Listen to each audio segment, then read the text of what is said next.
នៅសល់តែប្រហែលម៉ោងទៀតទេចូល season ថ្មីហើយអ្វីដែលខ្ញុំអត់ទាន់បានធ្វើនៅ season 37នេះគឺអត់ទាន់បានទិញ skin special របស់កូនចៅសៀម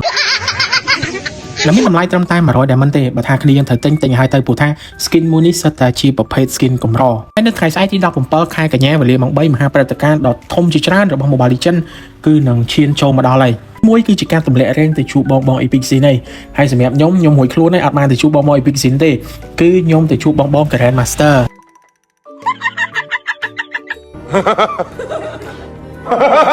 ហើយមហាព្រឹត្តិការណ៍ធំទី2ជាមួយនឹង Event Recharge ជាមួយនឹង Skin Special ថ្មីរបស់ Kagura ដែលមានតម្លៃ discount រហូតដល់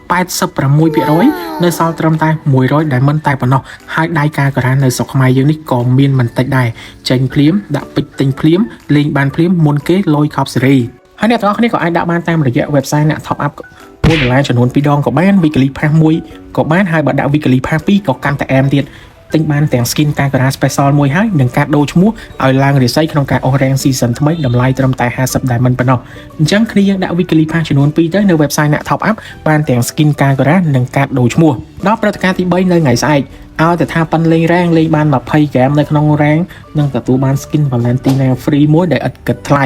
អស់តែថ្លៃការបញ្ចូលទូរស័ព្ទលេងតែប៉ុណ្ណោះមកដល់ព្រឹត្តិការណ៍ទី4នាទី10 quest ធ្វើ test យក skin Kufra ដែលអត់គិតថ្លៃដូចគ្នាគឺ free ទៀតហើយអ្នកនរគ្នា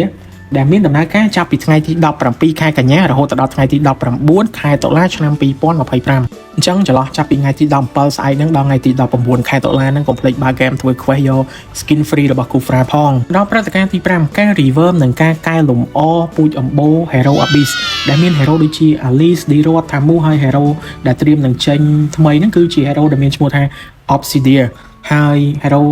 ដែលគេ reverb ហ្នឹងដូចជាលើកឧទាហរណ៍មួយចុះគឺ Hero Elise បដូរពី mana ទៅជា stack វិញអ្នកនរគ្នា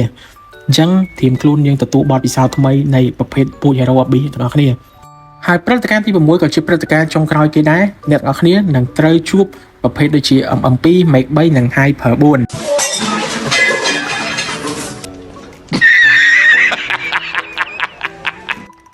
ហើយវីដេអូនេះក៏ដល់ទីបញ្ចប់ហើយដែរអរគុណសម្រាប់ការតាមដានទស្សនាពីដើមរហូតដល់ចប់ជូនពរអ្នករាល់គ្នាសុខភាពល្អសំណាងល្អជួបគ្នានៅវីដេអូក្រោយ